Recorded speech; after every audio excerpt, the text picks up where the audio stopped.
Donc, je suis Anne-Marie. Moi, je suis passionnée. Je crois que c'est vraiment ce qui me porte dans la vie, par le fait de se connaître, de me connaître. Peut-être tout simplement déjà à partir de là, partir de moi. En fait, c'est mon envie que je partage. Me connaître, savoir qui je suis, savoir ce que je porte. C'est quelque chose qui me passionne. C'est pour ça qu'explorer, m'explorer et explorer ces questions-là, c'est quelque chose que je fais et que je partage avec les autres, du coup, naturellement, puisque c'est ce qui me passionne dans la vie. Alors, moi, ça fait 22 ans que j'ai plongé, littéralement, mais c'était une question, je peux dire, vraiment de survie à ce moment-là, dans le développement personnel, dans l'accompagnement, dans la connaissance. J'ai commencé par la sophrologie, le coaching, la communication non violente, la cohérence cardiaque, énormément de pratiques. Tout ça, tout ce parcours ne m'a pas empêché d'arriver à un magnifique burn-out, je pourrais dire, où réellement tout s'est effondré, un effondrement de moi. Et je rencontre beaucoup de personnes aujourd'hui qui ont vécu ça et qui ont vécu l'occasion de plonger dans autre chose, d'aller vers elles, qui ont vu cette invitation, d'arrêter d'être happé par l'extérieur dans cette course tout le temps vers l'extérieur pour aller vers soi. Donc moi, ça a été le cas. Je me suis rendu compte au moment de ce burn-out que c'était le mouvement qui m'appelait. C'était là aussi une question de survie et une question, bien que j'aime pas employer ce mot tout le temps, mais une question spirituelle pour moi. Je ne sais pas pourquoi, je ne savais pas me l'expliquer à l'époque, mais ça passait par la danse. Voilà. Moi, je suis quelqu'un d'énormément structuré. J'ai toute cette connaissance, toutes ces explorations en développement personnel, en accompagnement. J'ai un CV qui fait 3 pages dans tout ce que j'ai pu explorer comme formation, mais tout ça s'est intégré, ça m'a servi un moment, mais aujourd'hui reste cette simplicité. En fait, tout ça m'a amené à une forme d'essence. Ça tombe très bien puisque le fond est, pour moi, et mon champ de référence, c'est la phénoménologie, qui est un terme un peu compliqué, mais qui finalement nous invite à retrouver l'essence de ce que nous sommes, mais d'une façon très joyeuse, très simple. Encore une fois, comme des enfants. Mais des enfants qui se sont reconnus et qui se reconnaissent eux-mêmes, qui se reconnaissent affectivement, qui ne sont pas dépendants. Je ne suis pas estampillée danseuse. J'ai dû faire 6 mois à la petite école de ce qu'on appelait danse rythmique à l'époque. Et puis ma mère m'a enlevée du cours, peut-être que j'avais été punie, je ne sais pas ce que j'avais fait. En tout cas, je n'ai pas continué la danse. Mais je vois que, et notamment toutes ces dernières années, j'ai beaucoup dansé dans mon salon, toute seule. Et que ça me faisait énormément de bien. Et je pense que je suis loin d'être la seule. Je suis persuadée que nous sommes tous des danseurs, que la vie est mouvement. Et que ça ne peut pas être autrement, qu'il est beaucoup plus difficile d'ailleurs d'être immobile. Là je suis immobile, tu vois, un petit peu, mais j'ai qu'une envie, c'est de laisser mon corps bouger. Et on le voit chez les tout petits, combien c'est difficile pour eux. Donc moi, ça passait par le mouvement. Et non, je ne suis pas estampillée danseuse, mais il n'y a pas besoin de savoir danser. Parce que le mouvement nous habite. D'ailleurs, j'aime beaucoup parler de mouvement dansé. Mais voilà comment j'en suis arrivée à la danse. Alors, la danse de plein potentiel. Ce mot de plein potentiel et notamment une expression en plein potentiel me porte énormément. Et c'est pas du tout, bien que j'ai fait du coaching professionnel, c'est pas du tout un truc de, si tu veux, de réussite, d'être au meilleur de soi. C'est pas du tout cette notion-là qui me porte, mais c'est un lieu en soi que nous avons tous. Pour moi, où tout simplement nous sommes en connexion, nous sommes complètement en train d'incarner ce que nous sommes réellement. Et pour moi, ce que nous sommes réellement, et c'est ça que j'amène, pour moi c'est un nouveau paradigme dans l'accompagnement des personnes, c'est de pouvoir accompagner les personnes, puisque la danse de plein potentiel, c'est une pratique d'accompagnement. C'est pas de la danse juste pour danser, je vais pas apprendre à danser aux personnes, mais c'est vraiment, je vais les accompagner vers elles. Donc c'est utiliser tout ce qu'on est, ce plein potentiel, cette danse de plein potentiel, c'est-à-dire le mouvement. La vie est mouvement, on en a parlé. Nous sommes tous habités par le mouvement quel que soit notre état, quel que soit l'endroit où nous sommes, et même si c'est que les mouvements intérieurs, tout est mouvement, ça ne peut pas être autrement. D'ailleurs même je pense que la définition de la bonne santé, c'est la libre circulation des choses. Les choses doivent circuler. Accompagner quelqu'un immobile, pour moi aujourd'hui c'est complètement contre-productif. La plupart des thérapies ou des pratiques d'accompagnement sont immobiles. C'est pour ça que j'ai quitté toutes les pratiques d'intériorité, plutôt immobiles, tout ça, même si je les ai explorées pendant longtemps. Aujourd'hui, c'est plus d'actualité pour moi. Donc ça passe par le mouvement. Donc il y a ce mouvement, il y a le ressenti. Pour moi, nous sommes des êtres, nous sommes des machines à ressentir. Tout est fait en nous pour que nous ressentions, pour que nous faisions l'expérience d'être vivant. Et l'expérience d'être vivant, ça passe par le fait de ressentir. Or, qu'est-ce que je vois, qu'est-ce que j'ai vu pour moi toutes ces dernières années, encore une fois, malgré toutes mes pratiques d'accompagnement, et tout ce que j'ai pu explorer, toute la thérapie que j'ai pu faire sur moi, nous ne voulons vivre qu'un certain type d'émotions, donc nous voulons gérer nos émotions. Or, nos émotions doivent circuler, traverser, elles sont pour nous, pas contre nous. C'est l'expérience, ressentir, c'est l'expérience même d'être vivant, et on veut se priver de la moitié des choses, alors que c'est complètement pour nous. Donc pour moi aujourd'hui, c'est vraiment cet accueil, cette permission de ressentir tout ce que la vie et tout ce que je porte m'amène à ressentir. Et ça, pour moi, c'est vraiment une pratique d'amour de soi. Je pense que j'ai vraiment découvert l'amour de moi avec cet accueil et cette permission émotionnelle. Et c'est ce que les gens explorent. Et du coup, naît l'appréciation vraiment de soi. Et le fait de s'autoriser à goûter, à ressentir. Mais même ce qui paraissait difficile au début, il peut y avoir une joie qui n'est pas du tout du masochisme, mais une joie à ressentir l'intensité d'être vivant à absolument tous les endroits, même dans des choses qui peuvent être moins agréables. Parce que c'est me connaître, c'est me permettre. Et la paix se trouve là, pour moi. Et puis, il y a un troisième axe qui est se connaître aussi, c'est-à-dire des êtres créatifs. La vie, c'est du mouvement, c'est de la transformation, c'est de l'expansion, c'est de l'éclosion perpétuelle. Et pouvoir créer, pouvoir s'exprimer par la création, retrouver ce que nous avons enfants. Pour moi, les modèles, ce sont les enfants, parce qu'ils ont tout, ils sont mouvement, émotion, créativité. Voilà, pouvoir remettre de la créativité dans sa vie, pouvoir s'exprimer pas que par des mots qui veulent dire quelque chose, mais pouvoir s'exprimer tout simplement par un dessin qui n'a pas à être beau, qui n'a pas à être quoi que ce soit, qui n'a pas à être interprété, mais avoir la joie de laisser traverser ce qui m'habite dans l'instant par la créativité. Ça, je trouve que c'est énorme.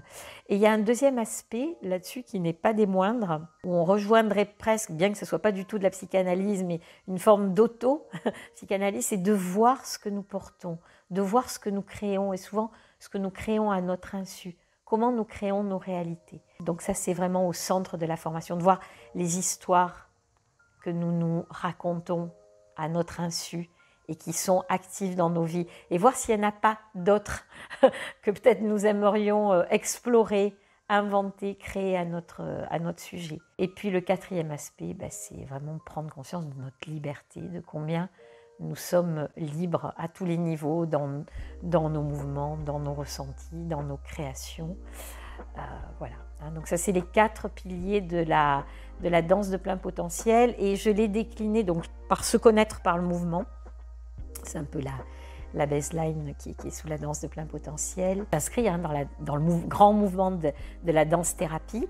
Mais pour moi, la danse-thérapie, la danse-art-thérapie, c'est se connaître par le mouvement. Et donc, là, c'est quelque chose d'évident qui m'est venu.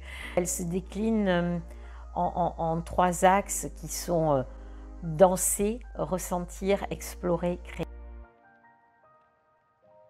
Tu vois, c'est retrouver en fait à tous les niveaux, et aujourd'hui c'est ma recherche personnelle, retrouver cette simplicité, c'est-à-dire que tout est en nous. C'est-à-dire qu'un enfant ne va pas se poser ces questions-là.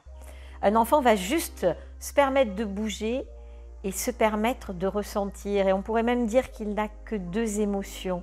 J'aime, j'aime pas. J'ai fait 9 ans de communication non violente et ça m'a énormément apporté hein, et ça me nourrit toujours ce que j'ai pu apporter. Mais j'ai vu qu'à un moment, personnellement, peut-être d'autres le vivent autrement, mais moi j'ai intellectualisé tout. Alors j'ai essayé de catégoriser ça. Mais alors quel est mon ressenti? Mais alors c'est plutôt, ah non, c'est plutôt ci, non mais c'est plutôt ça, mais quel est mon... et en fait, c'est beaucoup, pour moi, en tout cas aujourd'hui, l'exploration que je propose et la façon dont je le vois, c'est beaucoup plus simple et direct. Et vraiment, je le vis comme ça. Et ma recherche, c'est cette simplicité, ce naturel. Et même ce mot de naturalité me porte beaucoup. Et je le remplace presque par le mot spiritualité par naturalité. Tout ça nous est complètement naturel quand nous arrivons au monde, chez chacun d'entre nous. Donc, je vais laisser... Alors, bien sûr que c'est abordé dans la formation. Hein, et c'est même abordé de façon très poussée pour que les gens aient des repères. C'est-à-dire que finalement, l'expression corporelle, c'est l'expression de nous. Moi aussi, hein, je l'amène puisque nous sommes devenus compliqués et nous avons un esprit qui c'est pas mal du tout, c'est très bien, hein, c'est très chouette aussi, mais classifier les choses, et j'aime beaucoup cet aspect aussi structuré, tout ça, mais finalement, on est un individu. Qu'est-ce que ça veut dire? Ça veut dire indivisible. Le corps, c'est pas quelque chose que nous avons, c'est ce que je suis. C'est ce qu'on est en train d'être. Donc, il n'est pas possible de s'exprimer sans son corps, en fait. Mais sans sa voix, sans son imagination, sans son intellect aussi, sans sa créativité. Voilà. Donc, ça passe par tout ça, quoi. C'est l'entièreté de nous.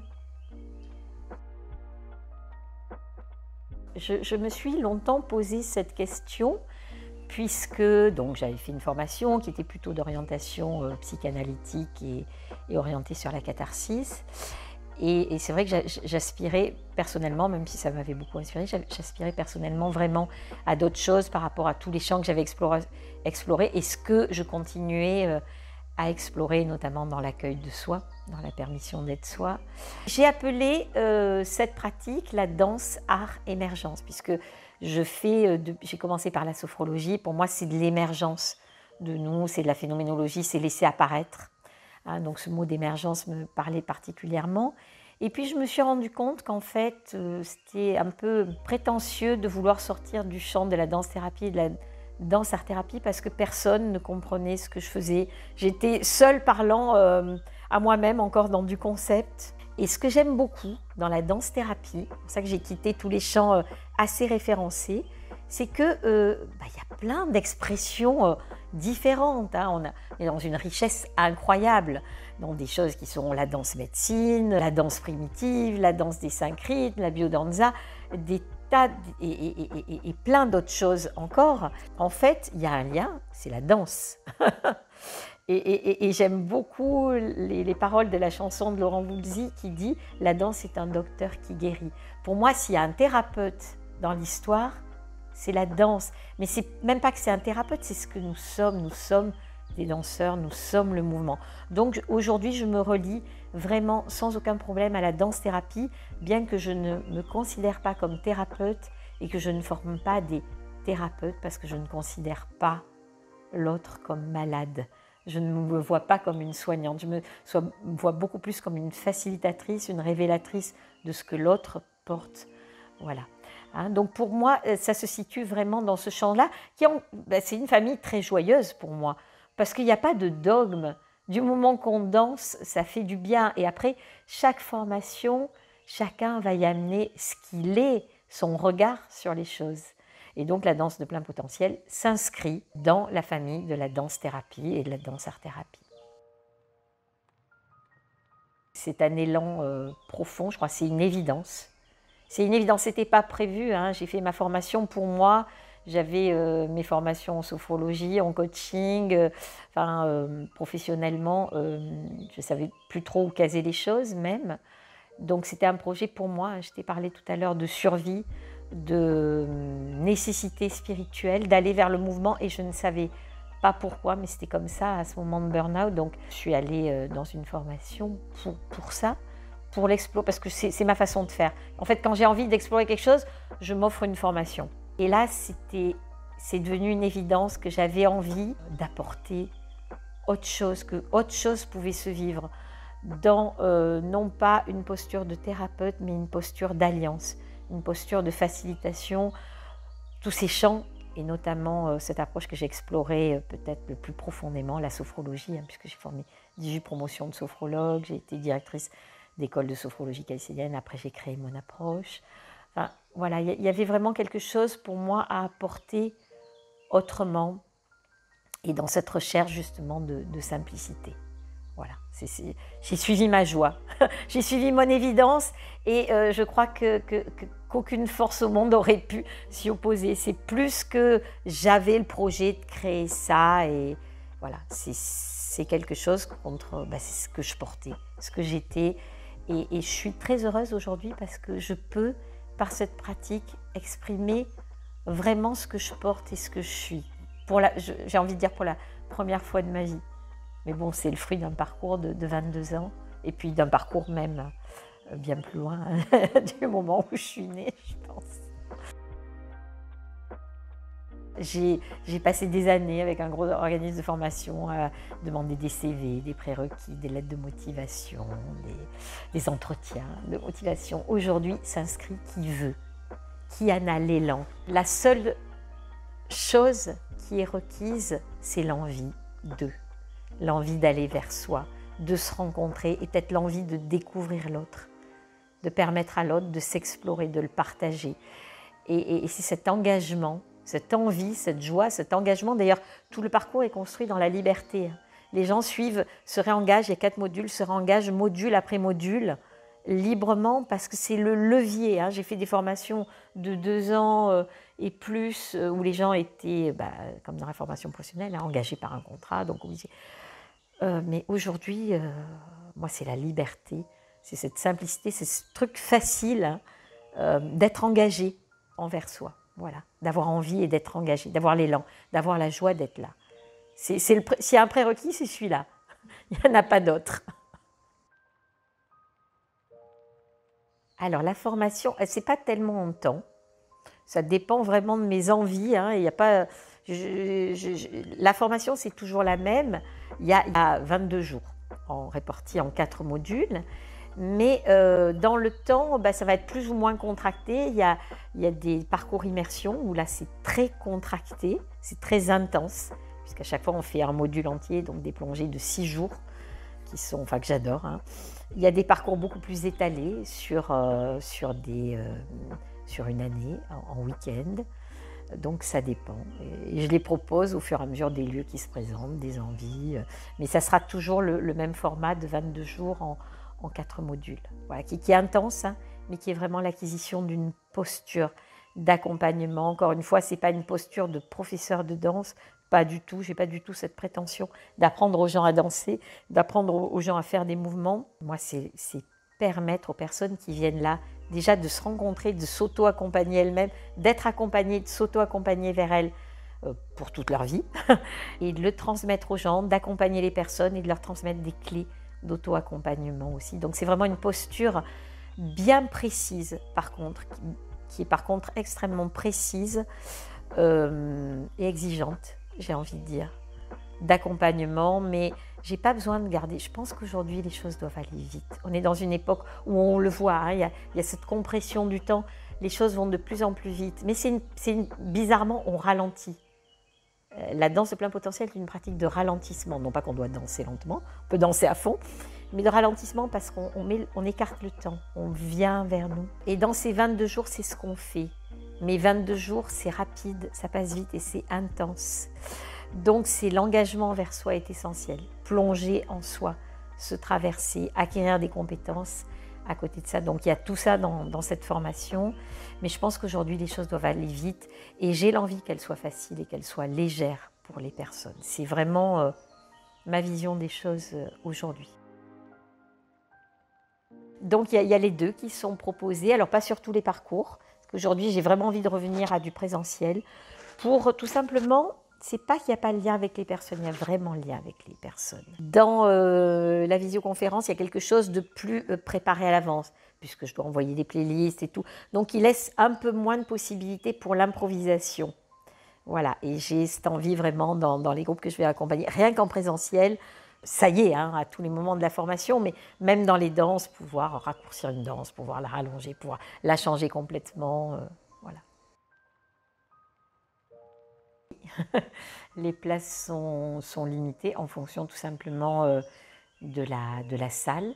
Moi, j'aime accompagner des grands groupes, je trouve qu'il y a beaucoup de richesse dans les grands groupes et que de toute manière, il y a la place pour chacun parce que chaque fois que quelqu'un amène quelque chose, forcément, si on est regroupé ensemble, pour moi, c'est l'aspect vibratoire des choses aussi, c'est qu'on a quelque chose à apprendre des autres. Donc les questions ou les situations que rencontre chaque personne du groupe viennent parler à chacun sur différents aspects. Donc pour moi, ce n'est pas un problème. Les grands groupes, en plus, on travaille dans l'alliance, donc il y a vraiment un respect de soi et de l'autre. Il y a aussi beaucoup de travail sur le cadre, qui n'est pas un cadre rigide, mais un cadre vivant au service du déploiement de chacun. Donc pour moi, ce n'est pas un problème. Mais là, aujourd'hui, oui, puisqu'on n'a pas des salles non plus immenses, puis c'est peut-être pas la vocation, mais on a des groupes qui tournent entre 12 et 16 personnes pour le moment. Là, les prochaines formations pourront aller jusqu'à une vingtaine de personnes. Avec quoi on ressort de cette formation? J'espère avec soi, déjà. Ça sera peut-être le plus beau diplôme ou la plus belle carte de visite, de pouvoir rayonner qui on est, mais au-delà de ça, dans le pratico-pratique, puisque j'ai vraiment, encore une fois, cet aspect, je suis quelqu'un de très structuré, il y a une triple validation. Alors le mot diplôme, on va l'oublier, puisque normalement, mais je sais que beaucoup, il n'y a pas toujours de clarté là-dessus, malheureusement. Un diplôme, normalement, quand on parle de diplôme, c'est un diplôme d'État. Voilà. Donc ce n'est pas un diplôme d'État, c'est de l'enseignement libre. Il y a une attestation de formation en danse-art-thérapie de 300 heures, avec laquelle on peut tout à fait professer, puisque ce n'est pas un domaine réglementé, la danse-thérapie. On peut pratiquer, prendre une assurance, puisque c'est ça dont on a besoin, hein, un statut juridique et une assurance pour pouvoir travailler. Premièrement, on a cette attestation de formation, bien sûr sous réserve de validation. On a une certification privée en danse de plein potentiel, de facilitateur en danse de plein potentiel, qui n'a que la valeur que nous pourrons lui attribuer, nous. Mais on est en train de créer une communauté, vraiment. Il y a une charte éthique, il y a une association, l'Alliance en danse art thérapie, il y a un annuaire des facilitateurs qui sont formés et qui souhaitent continuer à pratiquer, à être supervisés, à avancer vers eux, puisqu'évidemment 22 jours, c'est court, mais une posture pour moi d'accompagnement, elle n'est jamais finie, même la mienne. Je continue d'aller de temps en temps m'offrir des stages ou me faire accompagner, c'est vraiment important.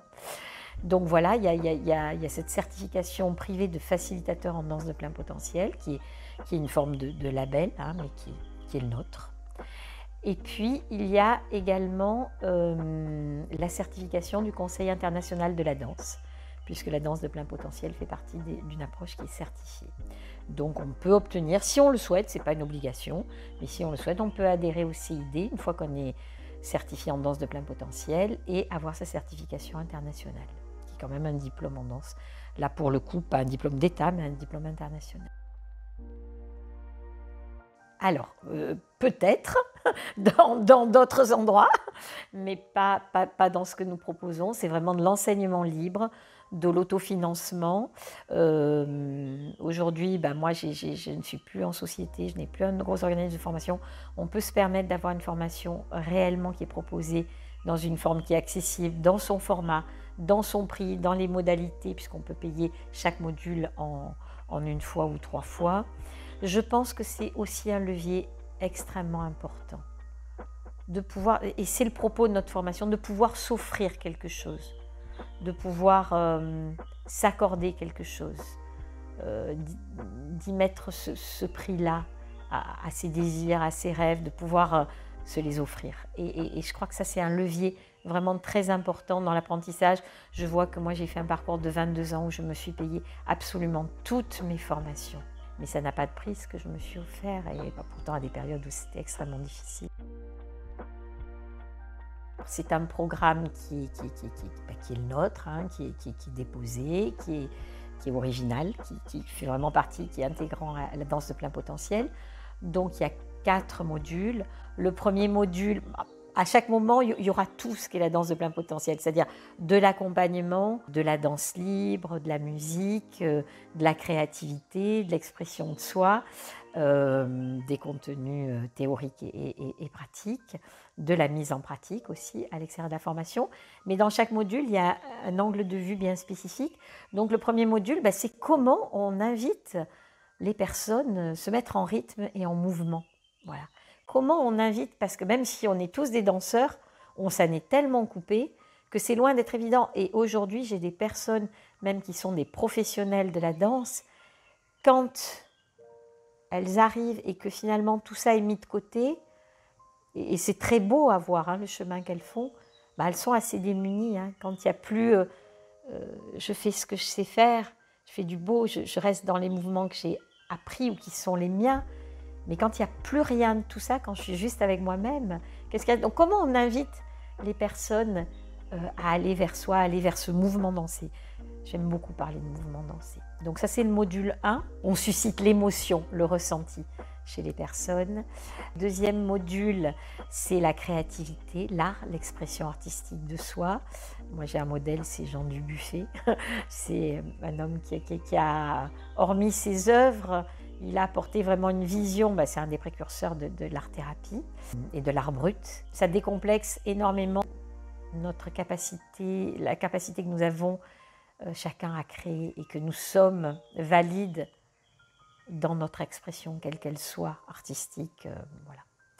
Donc ce module sur la créativité, l'expression artistique de soi, mais où il y a plein d'expressions et puis chacun amènera la sienne aussi. Que les gens qui arrivent en formation, ils ont aussi toute leur richesse, hein, mais ça peut aller du slam à l'expression poétique de soi, au dessin, à des choses très simples. Moi, j'amène des choses très simples. Le chant, l'expression vocale. Module droit, c'est vraiment plonger dans l'accompagnement, dans la notion d'alliance, dans la phénoménologie, mais dans des repères aussi, parce que si les gens interviennent en institution, et c'est important qu'ils puissent le faire, d'ailleurs ils peuvent réaliser leur stage en institution ou avec des groupes qu'ils vont monter eux-mêmes, d'avoir des repères. Et ça donne beaucoup de richesse aussi quand on accompagne une personne, d'avoir bien sûr le contact direct, mais aussi d'avoir des repères, même si ce n'est pas la façon qu'on a de regarder les choses, mais d'avoir des repères au niveau de la psychothérapie, de la psychanalyse. La focale sera mise, ça, mais on va continuer à danser, à créer, bien évidemment. Et le module 4, c'est l'évaluation, la certification, mais c'est 4 jours qui sont vraiment dédiés au sentiment de légitimité personnelle. Que la personne puisse avoir le sentiment de sa légitimité, parce qu'on peut avoir tous les diplômes les plus élevés dans ce monde. Et ça, c'est vraiment ma pratique du coaching aussi qui me l'a montré. Il y a beaucoup de gens qui ne le mettent pas à neuf parce qu'il y a quelque chose d'eux qui les retient et ils ne s'en sentent pas capables. C'est la fameuse histoire de Dolto qui n'a pas pu faire ses études en médecine tant qu'elle n'a pas fait une psychanalyse aussi, tant qu'elle n'est pas allée s'explorer. Donc le module 4, c'est vraiment permettre aux personnes d'avoir des points d'appui, d'intégrer des points d'appui, que ça leur soit restitué dans ce temps, dans ces 4 jours, des points d'appui sur ce qui est intégré, ce qu'elles ont, ce qu'elles portent, leurs forces, leurs ressources, ce qu'elles ont à apporter, mais aussi qu'est-ce qu'il leur reste à explorer. Qui c'est qui enseigne? Principalement moi, puisque c'est l'approche que j'ai créée, que je porte. J'ai une complice dans la formation qui est Marie-Josée, qui est quelqu'un que j'ai formé il y a longtemps en sophrologie, mais qui est aussi professeur de danse, chorégraphe, qui est professeur de pilates, qui fait un très beau parcours, qui s'axe aujourd'hui encore beaucoup plus sur l'accompagnement, qui explore des tas de voies et qui a une grande sensibilité. Donc c'est ma complice dans cette formation. Donc elle vient me soutenir si on est un grand groupe ou me remplacer si je ne suis pas disponible. Et le module 4, nous l'animons ensemble. Là, Marie-Josée n'était pas disponible. Récemment, j'ai la grande joie de l'animer avec Laura, qui est une facilitatrice de la première promotion, qui n'est pas si vieille, puisque ça a commencé il y a 3 ans. hein, même si maintenant on en est à la promotion 6 qui est en cours et la promotion 7, 8 et 9 vont bientôt commencer. C'est principalement moi, mais par contre pour le module 4, nous sommes 2 à porter ce regard sur les personnes et ma voix n'a pas plus de poids que la voix de la personne qui anime le module 4 avec moi, mais ça peut changer. Voilà, il y a de plus en plus de place pour qu'il y ait d'autres choses. Les choses sont en constante éclosion, donc voilà. Pour le moment, c'est moi principalement, avec des complices qui me soutiennent.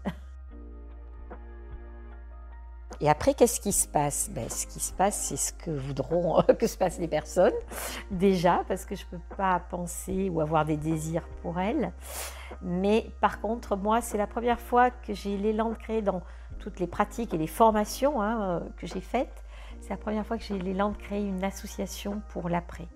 C'est l'Alliance en danse-thérapie, la DAT, qui regroupe les facilitateurs en danse de plein potentiel qui le souhaitent. Ce n'est pas du tout une obligation d'aller y adhérer.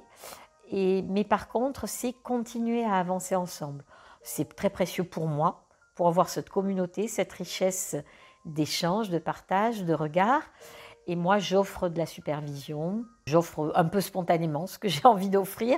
On a créé un groupe qui est privé où nous pouvons échanger librement des musiques, des façons de faire, des choses techniques, des envies de partenariat, enfin, tout ce qu'on peut échanger entre nous, tout simplement des humeurs aussi, des demandes d'aide.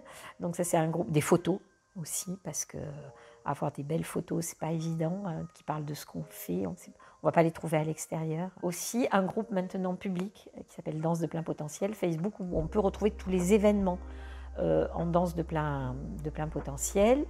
Et puis, il y a également donc, cette communication harmonisée. Donc, il y a un site qui est dédié à la danse de plein potentiel et un annuaire des facilitateurs en danse de plein potentiel qui sont membres de l'Alliance en danse-thérapie. Alors pourquoi pas tous les facilitateurs formés?